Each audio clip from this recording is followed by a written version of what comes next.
and a lot of people know me by Lily, but I think that was after I met you, right, Jill? So I wrote this down because I have a baby, so anything that I think I have to write down, it's gone. I'm sure many of you have experienced that. I'm honored to be introducing Jill, who I've been friends with since taking her writing course over a decade ago. I know I don't look that old, but I am. I was lucky enough to be an early reader of Gracie Drafts, and I'm proud, if it's okay for a student to be proud of her teacher, to see it finally in print. Congratulations, Jill. You're officially my hero. Saving Gracie is about personal growth and friendship, both of which require perseverance, and apparently lots of humor. Since Ruth is Jill's alter ego, it makes sense that she reminds me so much of her. But the book itself also showcases many of Jill's worldviews. That a blind date makes the best story, for example, or the appropriateness of therapy for any situation. Even more healing is a cookie or a great takeout restaurant. Also, that we writer types need great friends to bring us back to earth. So sitting down to read this book feels like sitting down in Jill's comfy living room, or being fed at her table, or spending the night at her house on the Cape. All things I've done in the name of writing and friendship.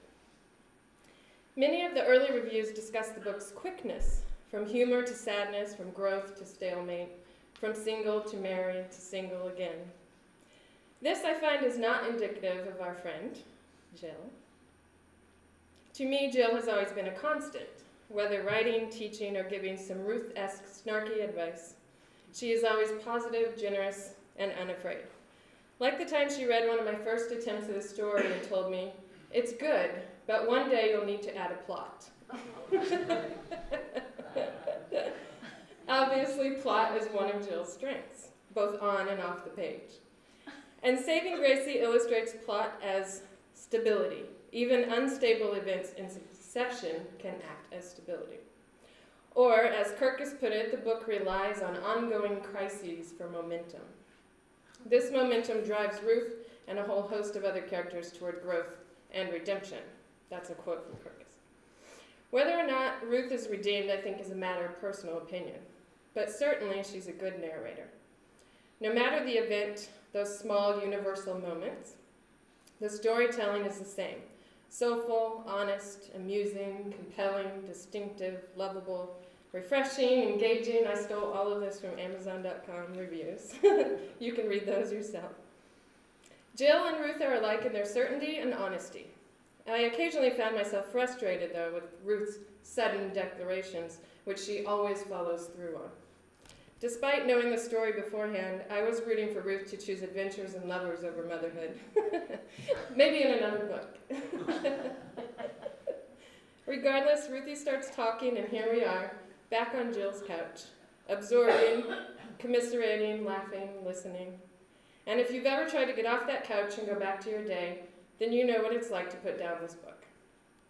Anyway, we're here tonight to listen to Jill. Congrats. Come and make us laugh. Oh. Oh my God, you have a confession. Oh my God, this whole experience was worth it just to hear her. You're amazing.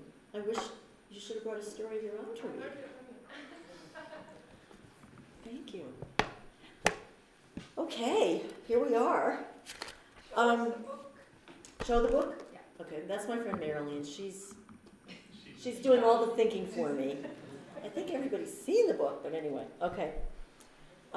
Thanks for coming. So I thought I would start with, for those of you who haven't read it, the book does begin in the East Village, and the protagonist, Ruth, finally ropes in a man just on the verge of her biological clock stopping ticking, and she decides she's just turning 40, and her parents have not met this man, but she is planning on having a child with him. So this is the scene. She has a, come on in, hi, Shishi, hello, that's my Chinese friend. she has a very difficult relationship with her father. He's a very difficult father to have. And her boyfriend is very difficult, and this sets it up. My parents agreed to drive into the city all the way from New Haven to meet my live-in boyfriend. Irving, that's the father, always gets a headache in my neighborhood. Don't ask us to climb all those stairs, he groans. We'll have heart attacks. He doesn't see the charm of what he calls my slum apartment, even though my building was once an elegant Yiddish actors club. Is there something wrong with elevators, he asks me? Why live like this? And now I have to let him meet Jake, who has all the makings of a provocateur. I'm sorry I've told Jake my story.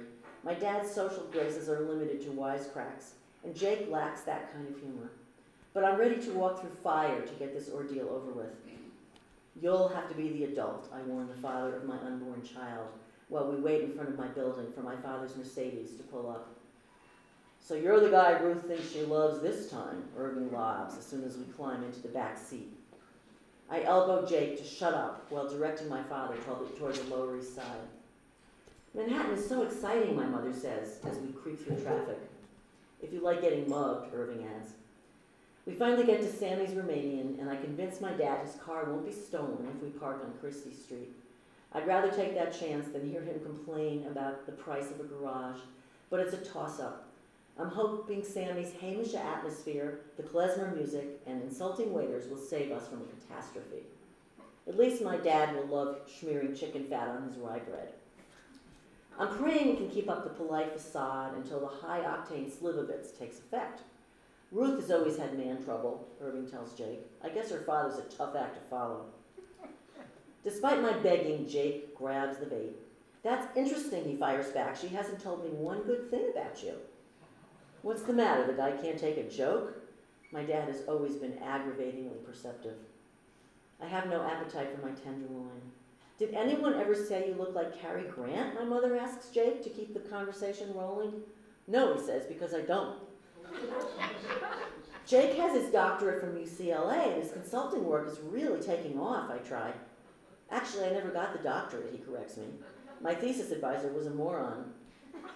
At every other table, people are having the time of their lives. I order another glass of Slivovitz. Somebody has to celebrate my 40th.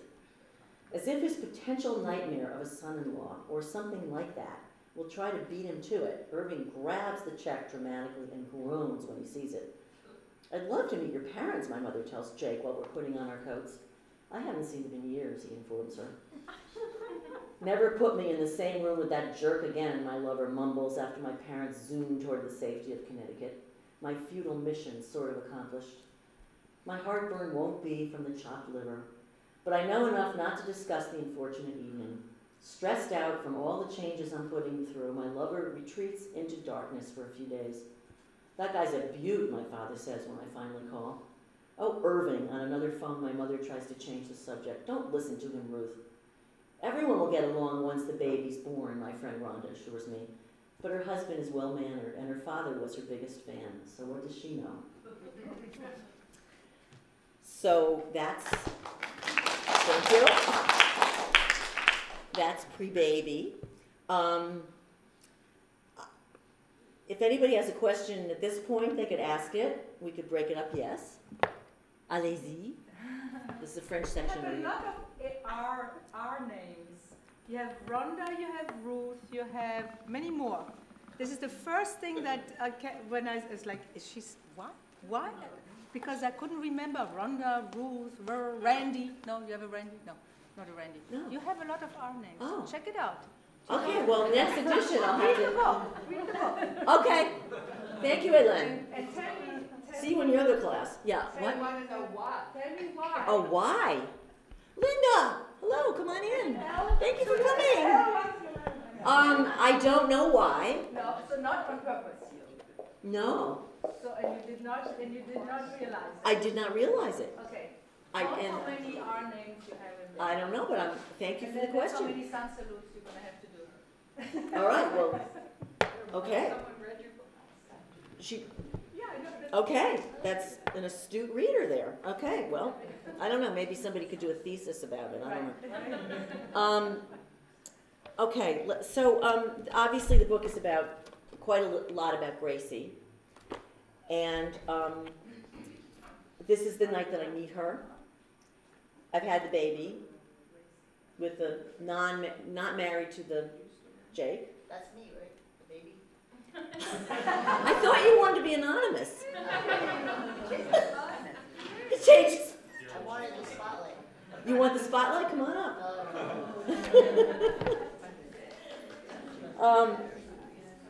Okay, well, you sort of are in this scene a little bit. Well, actually, But this is a novel. It's a novel. this is a novel. None of this. This is a novel. Yeah. Okay, so this chapter is called Grace Happens. When I noticed the only other casually dressed mom at Cedar Grove Preschool, Parents' Night, I'm relieved. My denim overalls and wrinkled sweater echo her patchwork skirt and dark purple turtleneck. She's smiling wryly at me, as if we're amused by the same joke. We approach one another like two loose magnets. I'd been feeling crummy, an oddball single parent in a room of well-adjusted couples. You must be Joey's mother. Everyone says he looks like his dad. The matching denim outfits are a dead giveaway. I know they're ridiculous. I bought them on the Home Shopping Network after too much wine. I confess, this seemed like the right occasion to finally wear them. That's how I got my bargain shower curtains, towels, and washcloths. Late night hunting and gathering. I'm Ruth Cooperman, by the way. Grace Stein. Lewis talks about Joey nonstop. He says he's teaching him how to fly. I hope that's okay. Sure, I'll take out flight insurance. Peter Pan's big in our house, too. Who's the slimiest slime in the book? Captain Hook, Captain Hook, Grace belts out right on key, and I join in. We have the Broadway show tape with Mary Martin, I tell Grace. When the Lost Boys sing, "We have a mother, it's nice to have a mother," it makes me cry. That's the best version we're often running. Grace is jealous when I tell her I lived in New York. Max and I adore Manhattan. He knows the 2nd Avenue deli menu by heart. I lived right down the street. God, do I miss the stuffed cabbage. We chat until I need to take a food break. Who had time for dinner, I confess. Try my husband's deviled eggs with cheese whiz, she says, a culinary triumph. If Max didn't love to cook, we'd starve. What did you bring? Orange juice. Potluck send me into a panic. At least they let the kids eat what they want at this place. Our older son's preschool was so crunchy granola they searched the lunch boxes for contraband white bread or sugar. I don't tell her I water down Joey's fruit juice and give him tofu dogs. Where do you stand on water pistols? Joey won't take a bath without one. I feel safe admitting to Grace that I'm worried about this. See the woman in the pantsuit over there, she laughs? She forbade her kid from touching anything even remotely weapon-like, including sticks. Then her son chewed a piece of whole wheat toast into the shape of a gun. Bang, bang, politically correct, Mom, you're dead. We squeeze ourselves into small plastic chairs and eat Jell-O squares and pita with hummus, like we had, while Grace fills me in about Cedar Grove. Okay, that's that scene. Thank you. Yes, we have a question in the audience. I have a question, but could you lower the book so that we can actually see you while you're reading? Oh. If that's possible? I guess so, since I'm being taped, I can Thank do you. that. I would find it easier to Thank you, Carol. enjoy the text. Thank you so much. Thank you. Okay. This is an important friendship, and this woman, Grace, takes our protagonist, Ruth, into her family, into her life, into her heart, and becomes very, very important to her. Because her, as you'll see, her relationship with the father of the child ends. So she's a single parent, and now I'm looking for one section. I may need a minute here. Let's see. I have to find it because I changed my mind about what I was going to read here. So there's a sort of a crisis moment.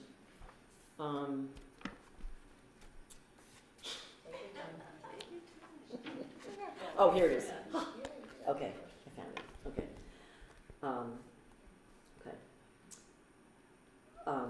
While I'm watching Grace make brownies one Friday afternoon, the gentle snowfall turns into a northeaster. It's getting bad out there, she says. Aren't you taking Joey to his dad's?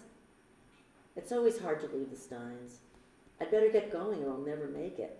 I say, bundling Joey up and carrying him to the car. The snow is really coming down. Jake opens the door, annoyed I'm there, as if I'm a Jehovah's Witness or an even worse sort of intruder. Joey's so excited to see his dad, he almost leaps out of my arms. You're 20 minutes early, he says, tapping his watch as evidence. I'm sorry, Ruth, but I'm in the middle of something. You'll have to come back at the right time. Is he blind to his son's eager expression and outstretched arms? I guess Jake's paternal devotion doesn't switch on until 5 o'clock. I can see you doing this to me, I scream, but Joey will totally flip out if I try to get him back in the car. The longer you argue with me, Ruth, the longer it will take me to finish my work. I stand there stunned. We'll have to send him to a shrink for such early rejection. I'm thinking, the 20 minutes doesn't start until you leave. I might as well negotiate with the Rock of Gibraltar. Where am I supposed to go in the middle of a blizzard? I plead. If I have an accident, it'll be your fault. But he's unbendable. I almost slip on the ice, carrying Joey down the steps. I have to force him back into his car seat, setting off his loudest wails. I told you to get snow tires, Jake shouts while I maneuver out of the parking spot with zero visibility. Joey isn't safe with you. When Grace calls to make sure I got home all right, I tell her what happened. She's silent with sadness. I hope Joey doesn't know what you're a total asshole means, I say. I couldn't help myself. Oh, Ruth, everyone says that in front of their kids. So what did you do? You could have come back here. I was afraid to go too far, so I drove around and around the pond. I guess I do need snow tires. I had to drive so slowly the other drivers were flipping me off. I finally pulled over to the side of the road. By 4:59, Joey and I practically had frostbite. I was hoping you were exaggerating about him, but you have a total nutcase on your hands. At least he really loves Joey, I offer weakly. Except during inclement weather, she tries to make me laugh. When that doesn't work, she tries again. Trust me, Ruth, King Solomon would give you the whole baby. Okay, thank you for that. I am going to read one more section. I think that would be enough, because we need to party a little bit. But I thought, yes, it's time for a few questions or comments. Yes? Just from what you just read. Yeah. You know, it's so poignant. It's, you know, you have the, it's funny, but it's really quite touching. And Thank you. Thank you. Yes? Do you want to say something about why you dedicated it to your parents? Yeah. That would take me about an hour, but I can do it. Yeah. Because the parents don't come off so great in the book, perhaps? Yeah. Guilt.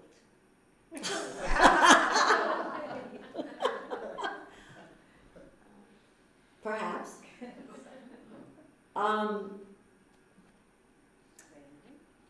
You know, what, a friend and I were talking, I'm actually my cousin, because she comes from the same family, so we had the same versions of dysfunction. And we decided that, you know, having a difficult childhood is a great gift, because you have to rise above the difficulty and grow in certain ways. And, you know, there's always some wonderful stuff you get, no matter who the parent is, no matter what they do. And I certainly didn't suffer anything terrible. It was just not always great, but it wasn't terrible. Could have been way worse. And, you know, my parents lived very long lives. My dad only died a few years ago at 95. I don't know what he would be thinking about all this. He would probably be saying, my book is better. That's what he always said. No, why are you writing your book? You should write my book. And, you know, the longer they're gone and the more I sort of feel, you know, deep gratitude to that they did the best they could, because everybody does do the best they can. And, you know, their parents weren't so great and, you know, whatever, it wasn't really their fault. And so when it came time to do that, you know, I just felt like I wanted to make that statement to the world, you know, that I just remember all the great stuff. You know, I sort of got a lot of it off my chest with the, you know, when you do this kind of thing, you do get it out of your system, and it's also a great source for humor too.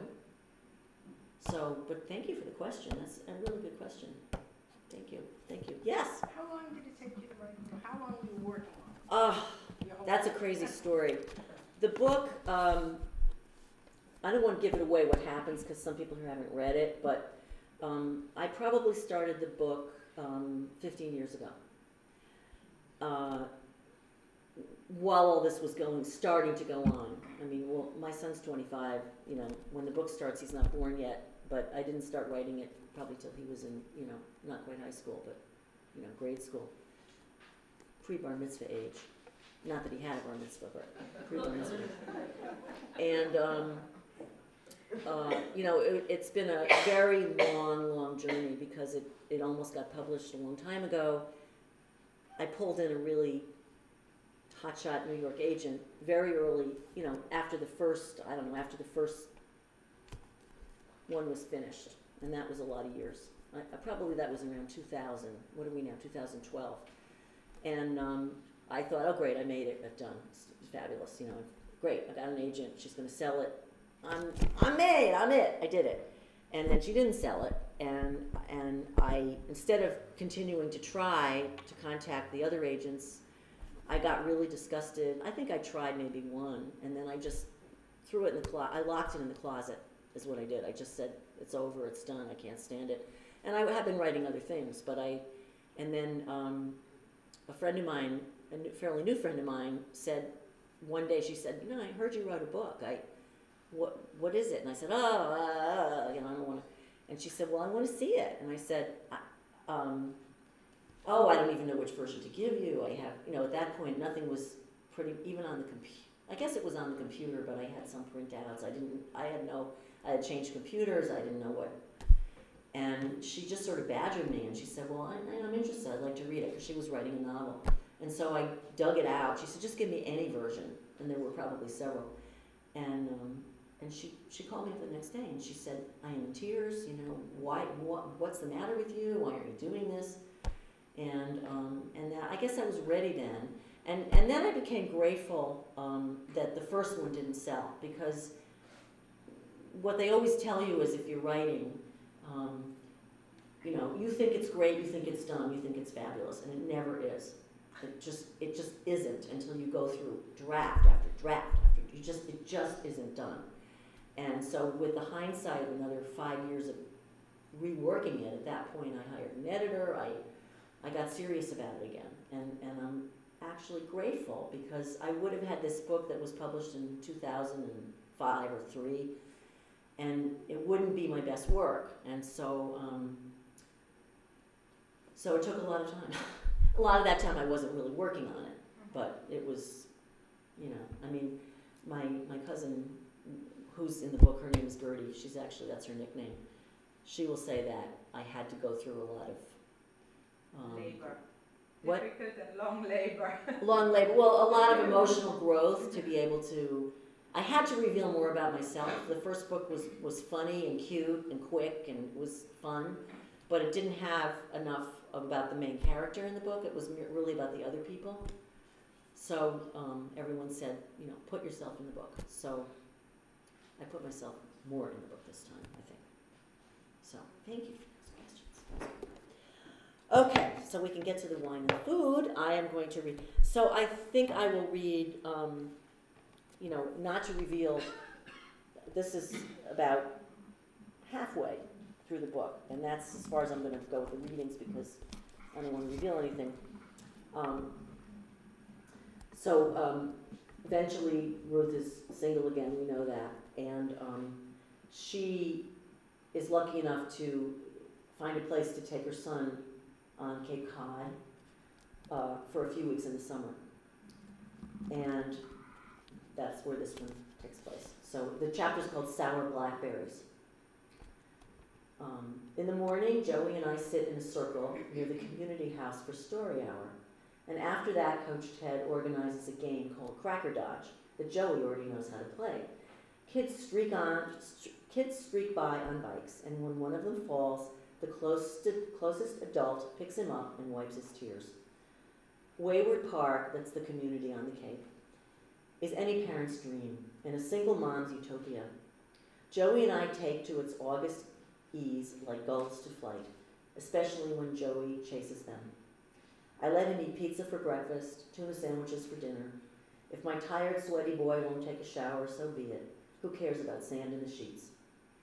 Choose your battles is Grace's philosophy. After dinner, I let Joey loose again to race around in the dark with his pack of new friends. And when he comes home, the two of us chase fireflies.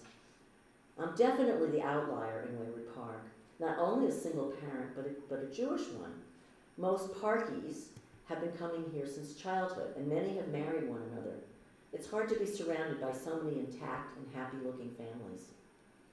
You have no idea what's really going on, Ruth reminds me. But I'm envious watching dads teach their daughters to play tennis, moms carrying huge picnics to the beach, and couples taking beach photos of their broods for their Christmas cards.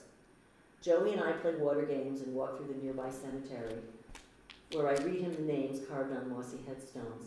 I teach him to play tennis, wishing someone would teach me. My favorite moments are on the porch after Joey's asleep and the park's finally quiet. Sometimes I hear the intense chatter of teenagers on the swings, their lives and loves brand new. I'm going to skip a little here. The universe has handed me an unexpected gift, and I can't wait to tell Grace, who should be home from Washington by now. I dial her number while eating the blackberries Joey picked, their sourness a contrast to this sweet summer. How's by you, I say. You never write. You never call. Oh, okay. What's going on down there? She sounds low-key, but in the mood to listen. So I go on for a while about my dream vacation with Joey. We're invited to a progressive dinner, and I'm supposed to bring an appetizer. How does Max make those fancy deviled eggs? There's some odd dead air between us. Joey misses the guys. Can you come down for a visit before we have to leave? You'll love the outdoor shower. Grace is never this quiet. Maybe her family trip wasn't so good. It rained for 2 days straight down here. I fill in the empty space. Maybe a little bad news will comfort her. I fill in the, why didn't you warn me that everyone on the Cape goes to the laundromat on rainy days? It took 3 hours to get out of there. She laughs, but not as heartily as usual. We finally get around to her trip. There was such a heat wave, it was like walking around in a hairdryer. The kids fought constantly. I'm sure Max's cousins were sorry they invited us. I wait for a punchline, some joke to keep us going. Instead, I hear, but the real bummer is that just before we left, I found a lump in my right breast. This doesn't register until she says, they think it's cancer, so they're going to take it out. Purple petunias spill out of the window boxes. I'm about to deadhead them when I hear Grace say biopsy. I fall back onto the glider. You let me complain about nothing with news like that? I'd rather hear your problems. Come on, Ruth, think up a few more for me. All I can do is ask questions, but I hate the answers. The operating rooms were booked up before we left, so the surgeon said I might as well go to Washington. You were supposed to have a vacation with that to look forward to? He admitted it might be a little hard, but what else could I do? I would have staged a hunger strike in front of the hospital until they let me in, but Grace spent a week slogging around the Smithsonian and the Holocaust Museum, trying to put the scary business out of her mind. I was hoping for a break after all the service we had this year. It was a tragic season for her South Brookline neighborhood. Isaac's wonderful English teacher died of lymphoma, and a 6th grader slammed into a tree and killed himself on a school ski trip. The Steins are connected to almost everyone in their town, so all this hit them very hard. The summer was supposed to be great, she continues. Instead, I get a life-threatening illness. I have no idea what to say. The glider makes me dizzy. I muffle a slow, oh my God. I keep thinking of that Jimmy Durante line, she rescues me. What a revolting development this is. I can see you in a funny hat smoking a cigar. I'm sorry to bum you out with all of this, Ruthula. That's the turning point in the book. It's very sad. We can have a few more questions. Maybe I could find something a little more fun to end with. Yes? What made you write a novel versus a memoir? My favorite question. It started out as a memoir.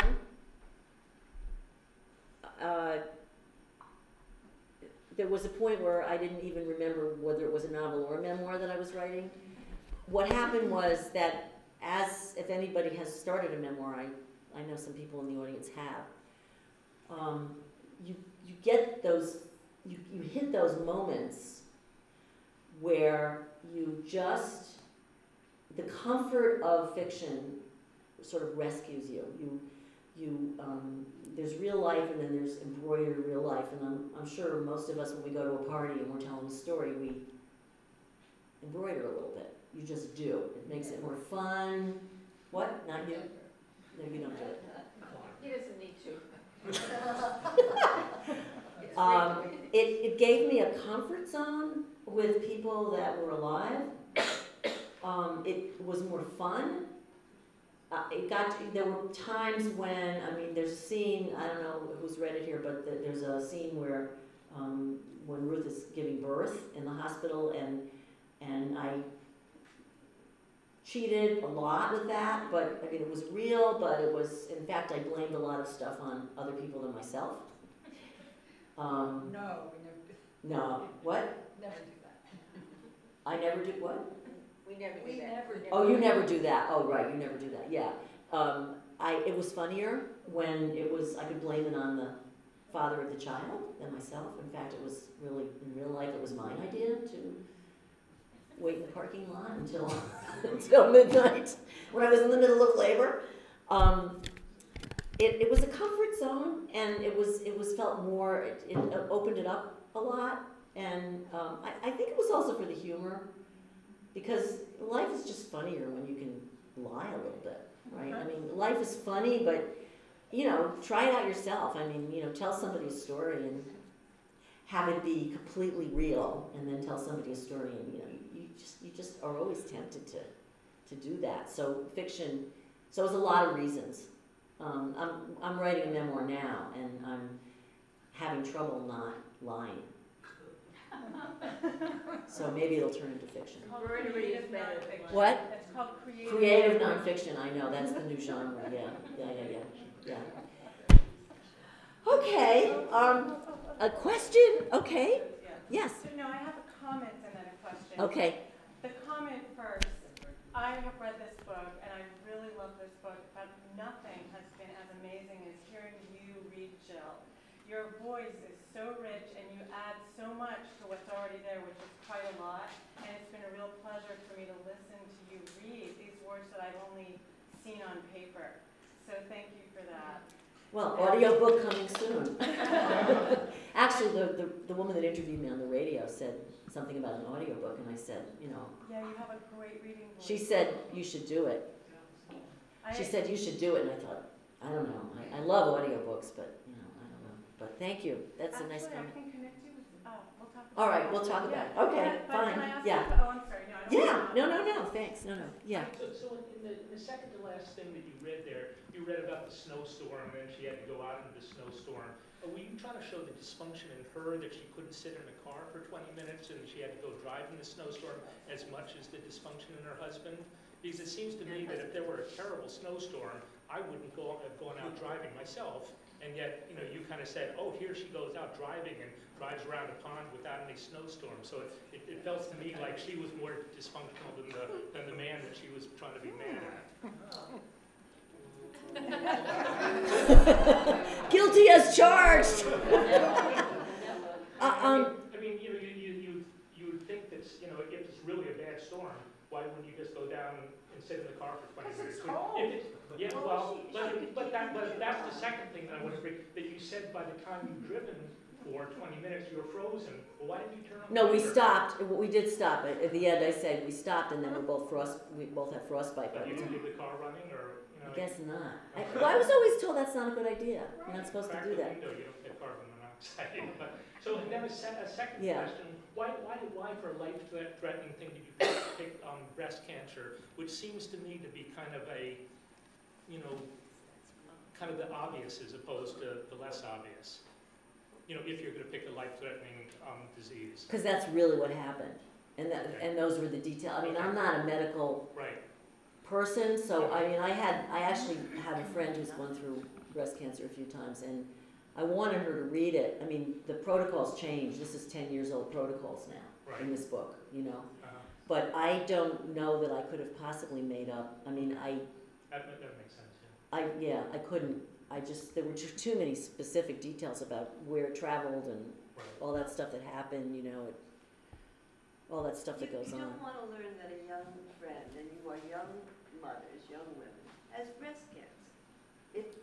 It feels life-threatening, you know, at any. Well, at certainly any life risk. altering. It's life-altering, yeah, I mean. Yeah, I mean, it's an interesting question. I think you're a medical person, so it's an interesting Well, you question. know, it comes from, you know, the thought is that you know, only 1 in 10 breast lumps are actually cancer that they biopsy. So, you know, the chance of someone coming away with breast cancer from what we read there, and yet you very definitely presaged the fact that we are running into trouble here. There's no doubt that the way it was, and that was beautifully done, where we were kind of sucked into the fact that this is definitely a bad situation that's going to be there. But it could also not be a bad situation, too, if you have any medical knowledge. So that's really nicely done. I like that. Thank you. I think also, though, when you wrote this, that there wasn't that much, I forget what you said, like, why pick that one, like everyone Right. talks about that all the time. Right. I don't think it was talked about so much back then. It's gotten Corman even was more. around 10 years ago. So it Pardon? was Corman was around 10 years ago, so it But even definitely if was. it is a common disease, people Yeah, can die that's from true. breast cancer. Yeah. It's also such a woman-to-woman. Definitely is a Susan woman. Hoffman.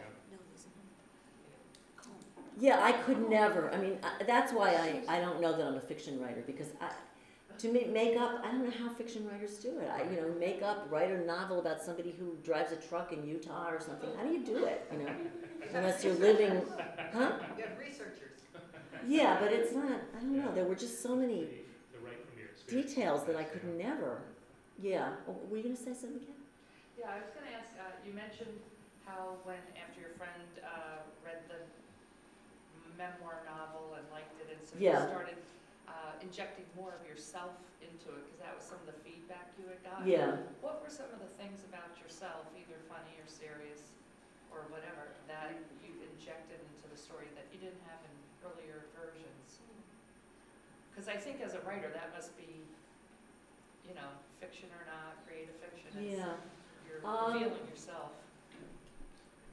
Well, I think that I showed her growth. You know, I did one other reading. This is my second reading. I did another reading this summer, and I read the first opening bit of the book because I just figured that's what you do. You start at the beginning, and she's not that likable in the beginning. You know, she's sort of whiny, and you just don't really love her in the beginning. And I revealed I think that I was able to, you know, that was hard to sort of portray myself as a sort of superficial poet type in the East Village, and who is so self-absorbed, and, you know, because I wanted to show she does end up growing up and deepening and learning, you know. So that was hard to show that. And I think in the marriage, there's a marriage in the book. There's the father of the child, and there's a husband for a while. And I think that I hope I showed that Ruth wasn't such a great wife either. I mean, she's just not so great. You know, she's kind of used to having her own way, and she doesn't really want to make compromises, and she hates being a daughter-in-law. She can't stand trying to be nice to her husband's parents. That's like, she just doesn't want to do that. And so, you know, there was that part of it, and I think I just tried to put more of her into it. So, thanks for the question. Yeah. I'm not sure if this is accurate. I don't need to be. My sense, because I read a lot of the drafts along the way, and I think there used to be more just the dialogue and not so much what the person was thinking or feeling. And that's what made Yeah, it was. Yeah, I don't know if I need it. Anyway. Yeah, it was. It's just a really interesting process. I mean, whatever you do, even if you're making a patchwork quilt, or you're sewing, or you're knitting, or you're cooking, or, you know, gardening, or it's just so interesting how you think you sort of know how to do it, you do it, and then if you do it, and then if you really want to get better at it or make it better, you sort of have to struggle. I mean, you have to really accept that it isn't right yet or it isn't good yet. You know, I think there's just, our culture is everything's so fast and everything's so quick and everybody's blogging and people are just blogging without just all this instant, whatever I write is brilliant and everybody should read it. And there's so much of that, and if, you know, you write a letter to somebody or even an email, I mean, I can't send an email unless I rewrite it. You know, how many times? I mean, you just want the comma in the right place. You just want, I don't know. I just think that's the excitement of writing, is that it's so challenging because it just gets better. Even a comma can really change the emphasis and the meaning, and it's kind of exciting. Oh, I love these questions. This is so much fun. Yeah. Yes, by Shishi. From Beijing. Oh, this? Yes. This is, I want to introduce this woman. She is a best-selling author in China. Her name is Shishi Zhang. I'm from Connecticut. I'm from Connecticut. Connecticut. She's living in Connecticut. Connecticut? Tonight. Tonight you're from Connecticut? Oh, you came from Connecticut. Oh. Thank you. My question. Yes. Do you think which group of readers like your books, like your book most? Women, probably. Although I'm getting some good reviews from men. Men are reading it. Even an 88-year-old man just said he loved it. Doesn't read a lot of novels or women's novels. Women, I think probably more women who are in their 30s who are thinking about children, you know, I think. I know that it's very big with the 96-year-olds. I know that because it's circulating in my aunt's convalescent home, and it's big there. I mean, you know, they're all reading the same copy. Unfortunately, they're not buying more copies, but it's making the rounds in the old age homes. And so, maybe, do you think Chinese? Do you think this could be translated into Chinese? Okay. All right. Yes. Okay. Yes. I have a question in the first row here. So I guess it's probably not intended for people of my demographic, but if a younger person were to read this book, what would you want them to get out of it, or what would you expect that they can learn from it? Nothing? Can you answer that question yourself? No. Ask you. I mean, even if it's just about the craft of writing, because I know you had students for a long time. Would you teach this book to your class, maybe, or no? Yes, if they had to each buy one. Well, I think, you know, you learn something about marriage, right? About growing up, you know, about that life has unexpected, I mean, I think mortality. I think that, you know, I think when you're in your 20s, you really don't think about it. You just don't. Maybe not even your 30s, or maybe not even your 40s. And you shouldn't. And you shouldn't. Yeah, you shouldn't. Good point. Yeah, that's true. Unless you have to. Yes. Along the way here, I said to this man here, I thought along the way you learned something about happiness. Because, all right, I don't think it gives anything away. I mean, in the beginning part, Ruthie is looking to grab happiness, and after she becomes friends with Gracie and she sees more of the world and she goes through a few traumas, she learns that happiness just is, and it comes both from within you and from the things. It's not, here's what I need for happiness, a man, a marriage, a baby, a da. It's just, there's happiness there, no matter what your circumstance. You have to find it. Mm-hmm. Does that make any sense? Yeah, yeah. I mean, she's. You can She's- be happy, rather than Yeah. going out and looking for it. Yeah, or that it's just waking up every day and having somebody in your life, or having a child, or having a great friendship. I mean, I think it's a lot about friendship. I think, God, I mean, what would we do? You know, that's sort of what sustains you. The older you get, I think friendship becomes more and more of a sustenance. I think it's such a richness. You know, yes. But also, it's a lot about what I was struck with, that you kept trying. You know, You mean Ruth did? Ruth kept trying, you know, and, you know, I mean, that's why I think it's, you know, it's like a life, you know, and, you know, you see what you've gone through, you know, too, in terms of, you know, the different stages of, you know, youth and the 20s and the 30s, you know, and you just kept trying. Someone might have given up. You know, that's what I just sort of loved about it.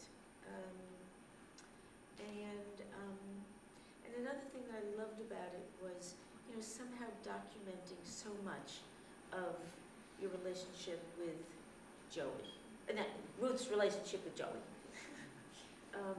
You know, just sort of having that, you know, it was like keeping a diary of, you know, your child's life, which was just wonderful. And I sort of thought, oh, why didn't I do that? You know, so there was just so much that sort of like, you know, sort of, you know, sort of documenting and remembering and growing and, you know, and asking questions. I mean, it was just, you know, just great. She's a harsh critic too, so thank you. Yeah. This actually relates to a question that I have, which is sort of more technical, but it has to do with the remembering and the documenting. And that is this. I was sort of browsing in the book before I came, and I came to the part where you go over, Ruth goes over to Gracie's house and offers to help kind of clean up the mess because the house is sort of coming to pieces around her. And there's all this wisecracking about it, you know, when Gracie says, oh, we were saving all this stuff up to take to the temple yard sale or whatever, and maybe we should just call in, get Clinton to call in the National Guard. And there's all this wonderful wisecracking that goes on. How much is remembered and how much is invented? Because I remember nothing. I mean, I can't reconstruct where I was last week. Or, you know, what they played at symphony. So I can't either now. So, where does it come from? I mean, that's a really good question, because I don't think that now I don't think that I could do that same thing again. You know, but it happened. Yeah, I mean, it was, well, you know, I think that, I mean, I'm sure that, you know, you could relate to this. If crisis happens, then you are heightened. Your senses are really heightened. And if you think that maybe a friend isn't going to be around forever, I think you kind of pay more attention. I think you sort of, every single thing they do is kind of precious. Every line that they say. I mean, that might be part of it. Did you keep a diary? Yeah, I mean, I journal a lot, and I think that I was, a lot of this does come from journals. I mean, it was so upsetting that, you know, for instance, the stuff at one point, for a while in one winter, they could go into Chinatown a lot. You know, Ruth finds this Chinese doctor, and she decides this guy's gonna save Gracie. And, you know, those trips, and, you know, that really happened. We were in the car, and you know, I was sitting in the waiting room. I'm sure I was scribbling down whatever she said. I mean, what else are you gonna do? When someone's sick, you spend really a lot of time doing nothing. I mean, I'm sure we all know that. You know, you're sitting there, you're waiting for them to be out of their procedure, you're sitting with them waiting for the doctor, you're waiting for the car, you're just waiting a lot. And I think that I know that I was what do? You know, you just sort of take notes, I guess. You just, or some of it was just so poignant. I mean, you know, when that line in the book, when she starts to lose her hair, and she says that line where she says, you know, I was in the shower this morning and I looked down, and then she says, do you think the hair fairy is going to leave me 25 cents? You know, I mean, who would say that? You know, how does a person,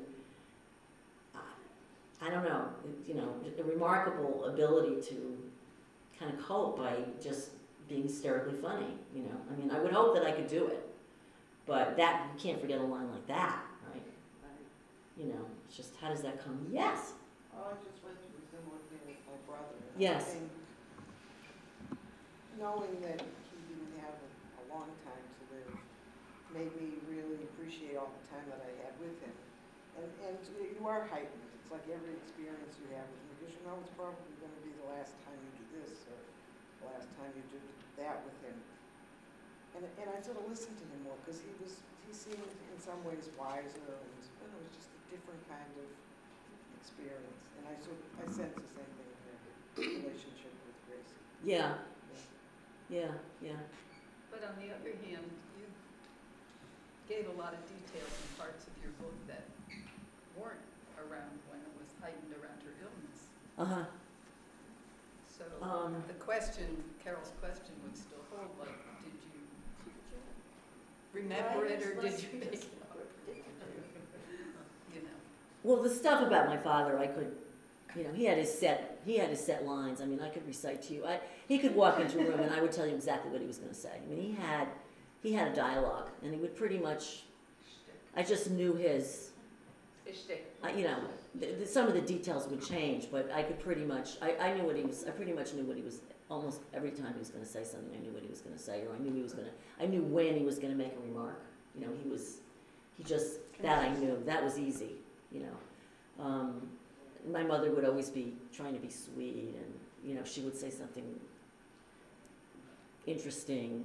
You know, she was always very polite and intellectual, and you know. Yeah, I don't know about, I mean, it's interesting about memory. I think that I couldn't write, there's a lot of things I've gone through that I couldn't write. I mean, the chapter, there's an old boyfriend who comes to town, and she's about to be married. And I mean, that was, you know, that was one day that took place. Ruth was about to be married, and it was maybe 3 weeks before her wedding, or 2 weeks before her wedding.